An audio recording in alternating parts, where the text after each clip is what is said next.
One night, I was looking after a family I've known for a long time. They had a new baby who was about 6 months old, and things felt a bit different than before. But here's where things take an unexpected turn. Their house was really cool.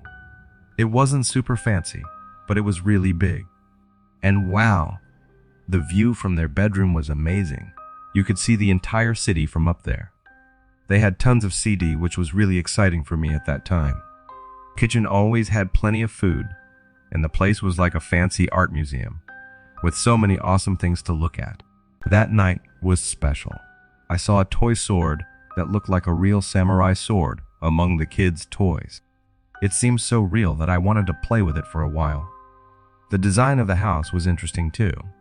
As soon as you entered through the front door, you'd find yourself in the living room. Stairs led up to where the parents slept. The living room had huge windows with a view of the street, and the kitchen and dining area seemed really spacious.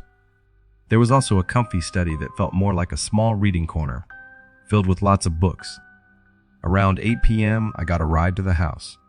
The parents told me the kids were already sleeping, and that their oldest daughter could help me with the baby if I needed.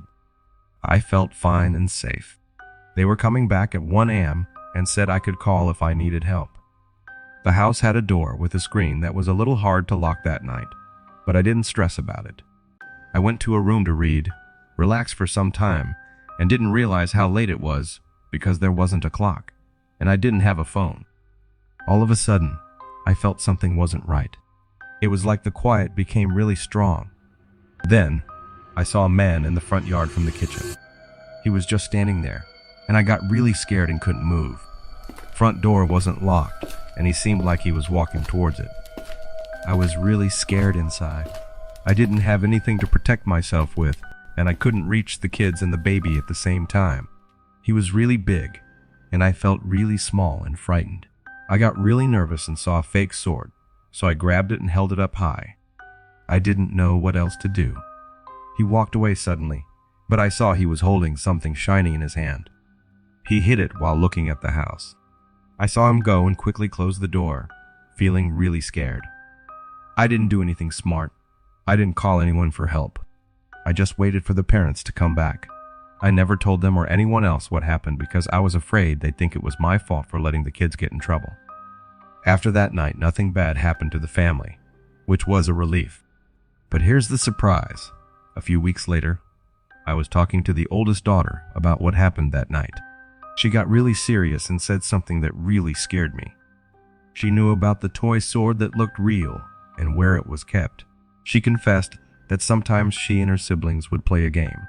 They'd sneak around the dark house trying to scare each other. They'd hide things to spook the babysitters a bit. That evening, she said they were playing a game. She saw a guy in the garden but thought it was one of her siblings trying to scare her. She didn't tell me before because she thought it was part of the game. I was surprised. I was so scared thinking someone was breaking in, but it turned out to be a game. I laughed about it with her, but inside, I felt glad it wasn't real and a little annoyed. Those kids were good at making things seem real. So yeah, that's the twist. What seemed really scary at first was actually just a fun game the kids were playing. It was a big surprise. After that, I couldn't see that pretend sword in the same way.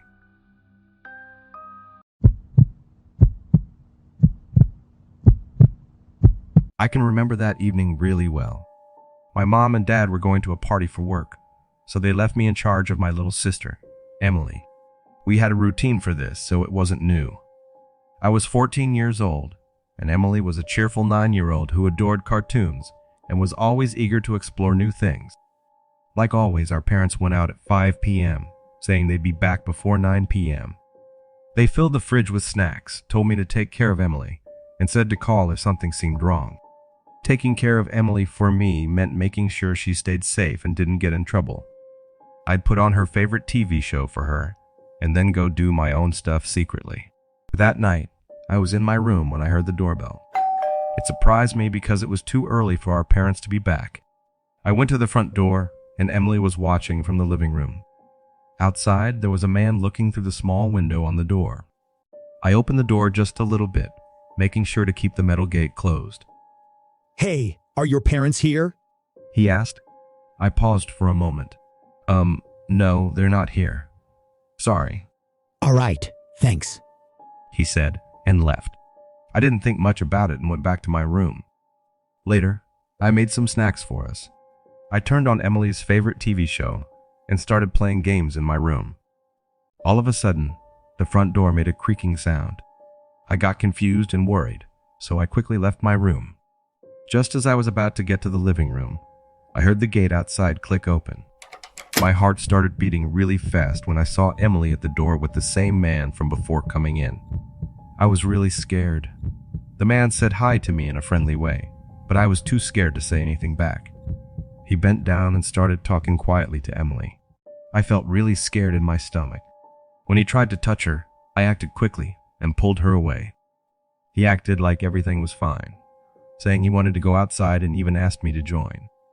But something inside me felt really worried. I held onto Emily tightly and told him to go away. I pretended to call the police, hoping he'd go away. But instead he got scarier and came closer to us. I yelled for someone to help, and he quickly moved back and drove away in his truck. I was shaking with fear, so I called my parents, who called the police. I got upset with Emily because I was scared and didn't realize she was scared too. The police came, but the man was gone. When my parents got back, they were really upset because they thought I didn't watch Emily well enough. We found a video on our neighbor's camera, but it was too dark to see the man. We were extra careful for a few days, thinking everything was okay.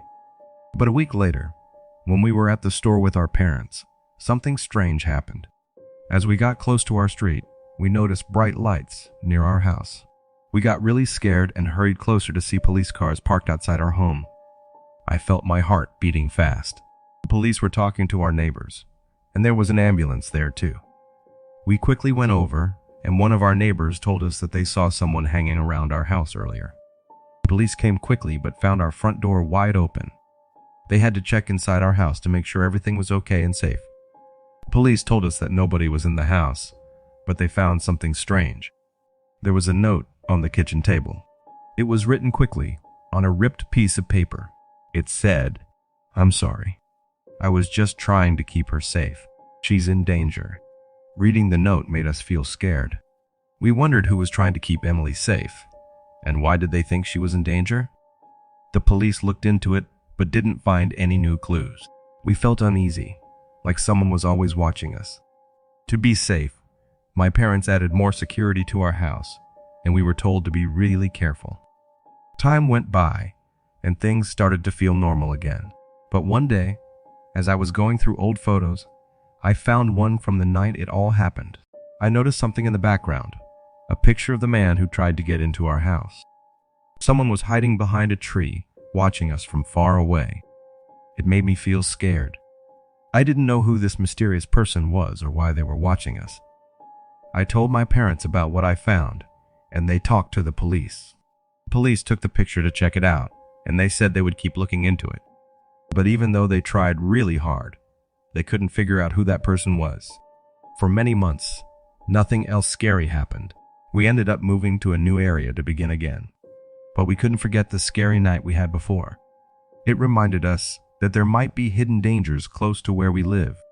Before I continue to the next story, if you are interested in earning from YouTube without showing your face, or without making videos by yourself using artificial intelligence, like the video that you are watching right now, then I have a special free training for you. Check the first link in the description below to get instant access.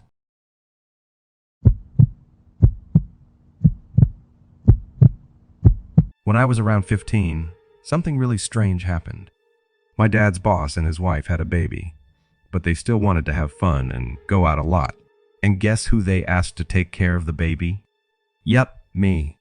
My dad thought it would make his boss happy and help him get a promotion. So every Friday and Saturday, from 6 p.m. until early morning, I had to babysit the baby. At first, things were all right. I would tuck the child into bed and relax, trying to finish my schoolwork. But it kept going for months, and even when I had plans, I was always asked to help out. My dad was in the same situation. He couldn't stop because he needed his job. His boss promised him more money, but it never happened. My dad worked a lot, sometimes not being home for days. As for me, I was stuck in that nice house looking after their baby. The boss never gave me the money he promised, even though he said he would. And whenever Dad asked about the raise, there were always excuses. Dad couldn't stop working because his boss had a lot of control over him. It really affected Dad and made him seem different, like he was exhausted and not himself. He worked long hours without getting a raise. And while Dad was busy working, I was stuck at home taking care of someone. One night, someone knocked on our door. I peeked and saw a guy I didn't know, not Dad's boss.